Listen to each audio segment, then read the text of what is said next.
What's up, gamers? My name is Sean, and today, while our last few days of Atomic Picnic are still running, I wanted to do some builds that I found interesting and fun, but also absolutely broken in terms of damage. That way you can explore some options outside of the norm, shoot guns, more bullets, and then kind of watch that same gameplay loop, because that typical build set can be interesting and fun for the first few runs, and if you really like watching your total damage meters go up, not really necessarily, but they do go up. You can get upwards of 300,000 damage if you really want to stack things, but I wanted to explore builds that went outside of using your weapon, just because those are the main typical builds that you can explore in Atomic Picnic. But there's some additional builds like this one, which uses mostly your aura, your kind of your AoE, just around the damage around your person, as well as your dash ability. In your case, you can use it also with your jump ability, with your grapple ability, but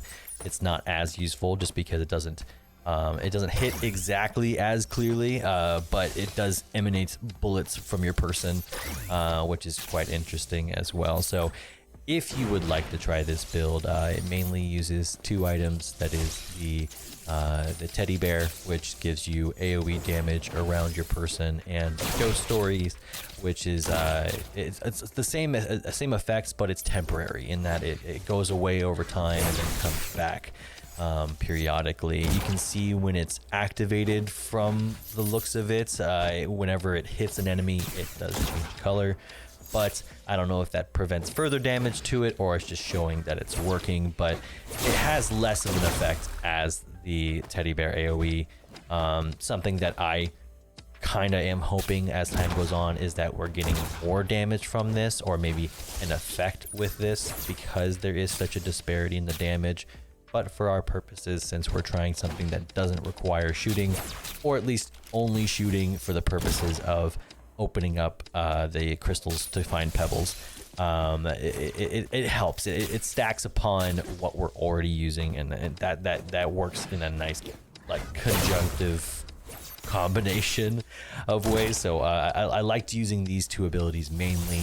However, that's not typically how these runs will go, these picnics will go, and I don't know what the official name for this is, but typically you're going to get additional abilities that will come up, maybe that you don't want all the time, or ones that won't make the build perfect. So you may see me grab a few here and there, just because you do run out of rerolls. Sometimes you get items that you don't necessarily want that run. It's the same way with like Vampire Survivors. I could have done endless upon endless runs, and I did, but for the purposes of this, I think just showing that this build does work at the base level is good enough for it to work for me.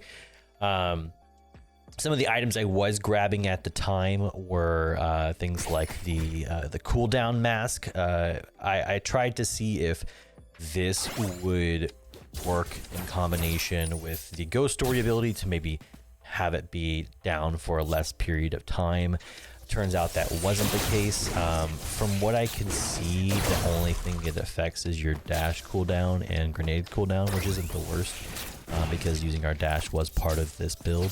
I do have another build that does focus on the grenades part of it, which turns out is much more effective, just because there are so many abilities that can combine to make your grenades really effective. Downside to that being is that the grenades typically have long cooldowns. So great enough, or a nice part of this build is that in combination with each other, you can actually do this build with the grenade build and not really have to use weapons whatsoever. And another reason why I'm using the sniper, besides just shooting the crystals from far away, is because sniper on its own without additional abilities, it can be a bit challenging to do, just because early on there may be just one or two enemies, but then it starts to get a little overwhelming. So an additional ability I grab here is Absorb. Absorb does basically healing where there should be damage while dashing. I did explore this build with this. However, looking back, I don't think I would use this one again, just because it's so specific to where it's applying healing. So essentially, if you are dashing and say you dash into a bomb effect, then you would take a bit of healing. It's very specific, and since most of the time you're not going to dodge into a direct attack unless it's accidental, it's very situational. So nothing wrong with the item itself. I don't think it being really applicable to enough scenarios is why I didn't use it. So you can see here, this is where I'm facing the boss. I kind of wanted to prove the point of it doing damage over time to where I don't necessarily have to move. It's doing the damage for me. Of course, dashing would do a little bit more damage in this case, but it's doing the job as it should is the goal. So here, his first round, he's just shooting the orbs at you. He's not really sort of raining down any fire on you. So we're just going to kind of run right in. 2 hours later. So something that is good about this boss is that it does have sort of weak points that you can shoot at. Those don't always necessarily register when the shield is going back up, I've noticed. But for a build like this that doesn't really use a lot of shooting or whatsoever, it does make it a bit more challenging because you have to shoot those weak points when it's down. Another way you can do this is with your dash. It seems to target those points, so it's not a total loss, but it can be a bit difficult. As you can see, it can take a little bit longer than expected. So my recommendation with using a build like this is trying to focus more on the dashes. Once you get your teddy bear full, Ghost Stories doesn't necessarily do as much damage as I had hoped initially. So it's best to kind of focus on that. This is me also trying Shockwave. Shockwave actually not a bad ability as far as it does passive damage that you don't have to necessarily focus on. Now, jumping into situations isn't always my most common way of entering battles, just because you may not be elevated. You may be on the same level as folks, but it does add an interesting play to it if you are on a higher level and you sort of jump into the middle of the battle. So it is interesting. It does do a great deal of damage when leveled up to max. However, it is very situational. It's not necessarily something I would use every fight, but it is interesting how much damage it does whenever it's max. So not necessarily a ability I would skip if you're trying to do something that's no shoot or no shooting and straight up just using your dashes and just running around like I am in this case. So not a bad ability, just not the ability I would pick first. I try to avoid using my rerolls early on is the reason. And also I'm sort of experimenting with these different abilities to see how useful they are.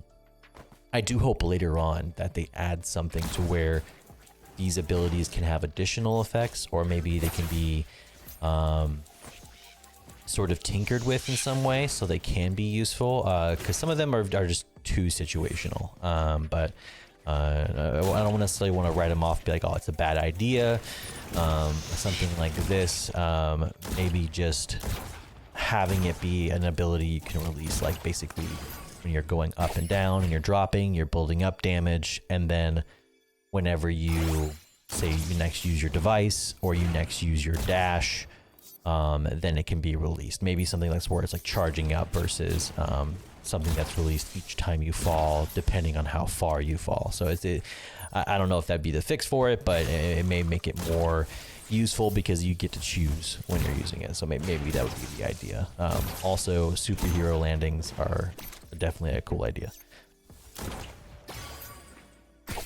The other ability I grab is Static Dash. Static Dash does damage to enemies nearby whenever you dash. However, you can see in the bottom left, it has a charge up mechanic, meaning you can't use, say, dash after dash and it would work. It has to be enemies nearby. It looks like it's enemies nearby your starting point and not your ending point.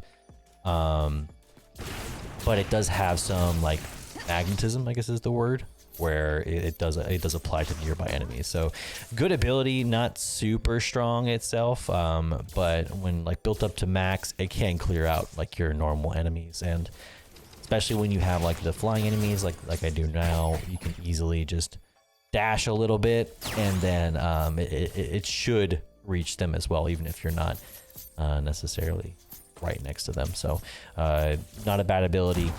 Great, since we're not really shooting in this case, and in this case I think I'm using the last curio, which ends up being probably my favorite of these. So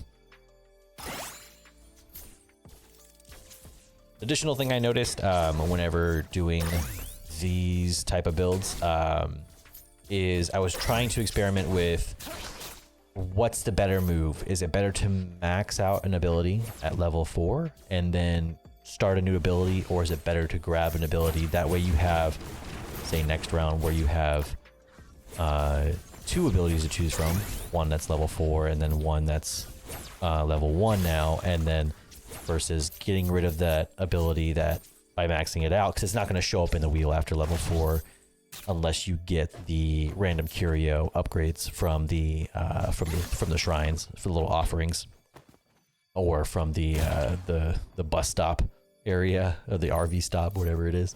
So tried to experiment which is the better of the two, just because there is a limit as far as how many abilities you can get. Really, it's once you reach the first boss, it's level 10, and then by the time you're doing your last 300 enemies or so before the Octavio boss, you have really about 10 or so levels, maybe 15 if you're really pumping. But there's not really a whole lot more opportunities to level up. So in this case, it's not necessarily the best idea to wait to max stuff out, because the longer it stays not max, it's not like necessarily your chances are going to improve. So my methodology now that I've played this a bit is to, like, any chance you get, if you're wanting to max out a particular ability, max it out early. Don't skip out on maxing it out because there's another ability that you haven't seen in a while. I would say the one exception to this is if there's an item or a skill that is essential to the build, then grabbing at least the rank 1 might be necessary. But I would say quickly as you can, max out those abilities that are essential to your build. In this case, it would be Teddy Bear for me, just because there's a limit. There's a limit on as far as you can do, at least right now. This could happen, or this could change vastly in the future, but for right now, at least, we don't have any options to X out abilities so they don't show up. So I think that it's a good idea to max them out early.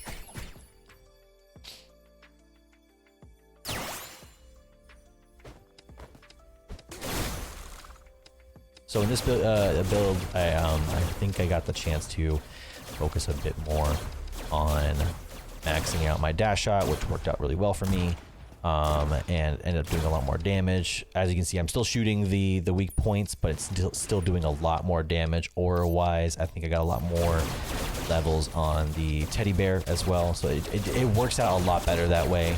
And of course, combining it with your devices it's not a bad move, you know, if you're getting it. So still though, the aura abilities kind of speaks for itself. Like, it's chunking away his damage over time, even after he comes back up, just because it's sort of catching up to what his health should be. So I find that to be fantastic with how the build works.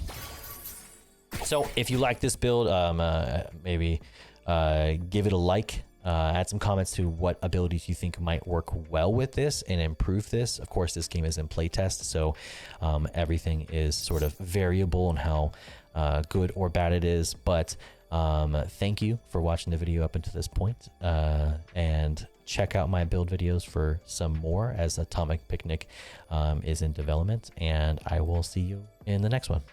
Thank you.